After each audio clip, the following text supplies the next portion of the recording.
A lot of my friends think God really did get away with murder in the Bible. Well, here's the truth. There is plenty of evidence that God not only encouraged murder, but commanded it. Some people tell me this is the reason they don't like reading the Bible. Others say this is the reason they reject the Bible altogether. But I think the issue is actually pretty complicated, and the concern about God's complicity in the violence of the Bible requires a closer look.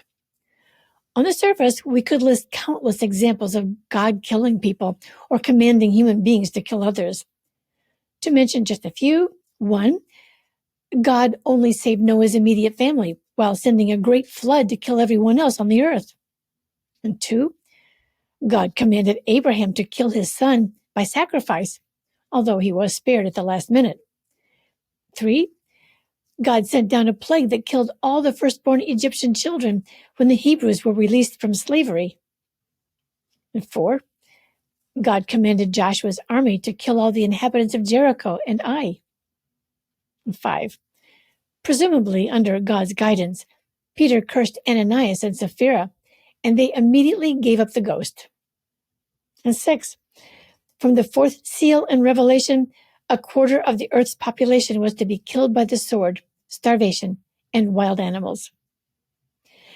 But Bible readers also know that God not only prohibits killing, but actually commands loving kindness. For example, 1, the 6th commandment God gave to Moses is, "Thou shalt not kill." And 2, Micah the prophet said, "The Lord requires loving kindness." And 3, Jesus said in his Sermon on the Mount to love our enemies and turn our cheek when assaulted.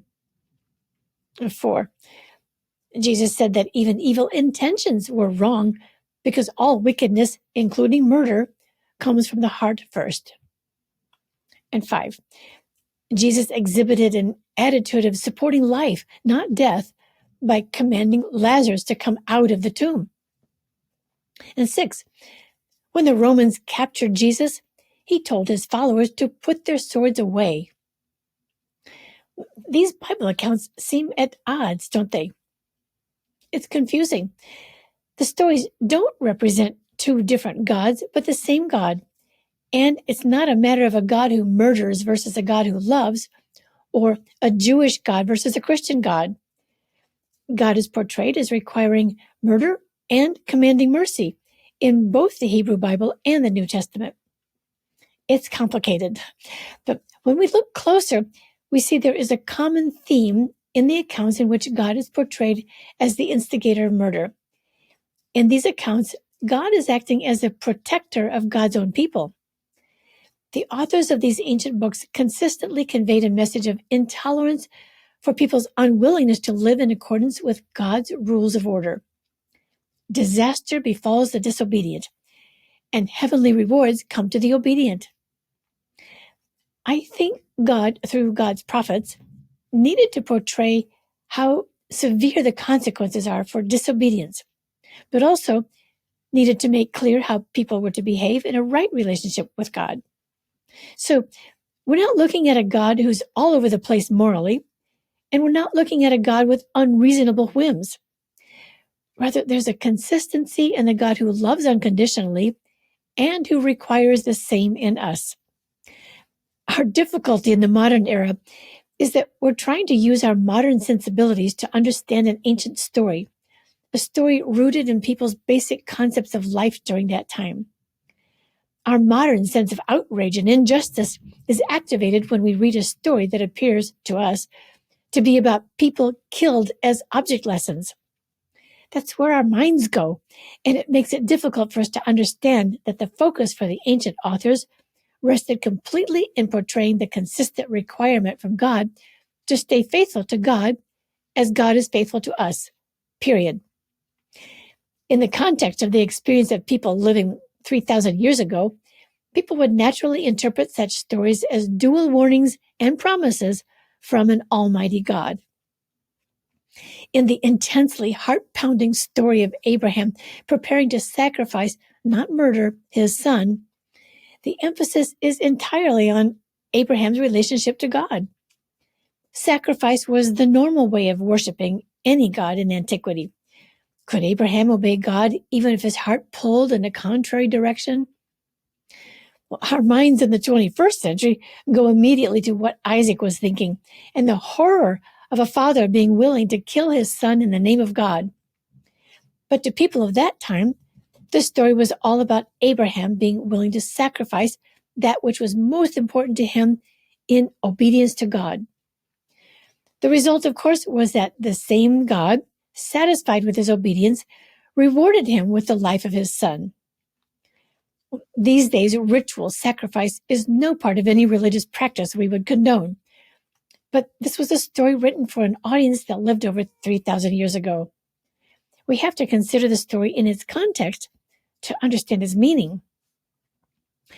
Modern misinterpretations of these ancient stories have resulted in disastrous outcomes. We've seen these Bible stories used as justification for everything from ethnic cleansing to enslavement to colonization. But this was never the intent of these authors.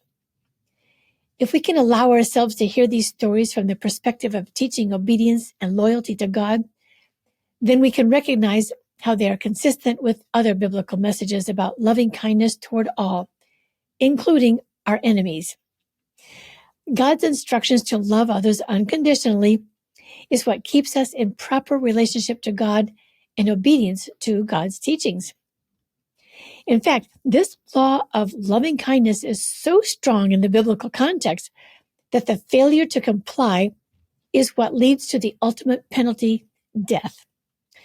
When the Egyptians refused to provide humane treatment for the Hebrews, they suffered death. Peter's curse on Ananias and Sapphira comes as a result of their failure to love the community above their own interests. There are other writings from the New Testament era that add even more context to this consistent message of loving unconditionally, even as it applies to our enemies. The letter of Peter to Philip describes a situation in which the followers of Jesus were facing death threats after Jesus' crucifixion. The voice they heard in prayer turned their focus away from their fear and toward their relationship to God.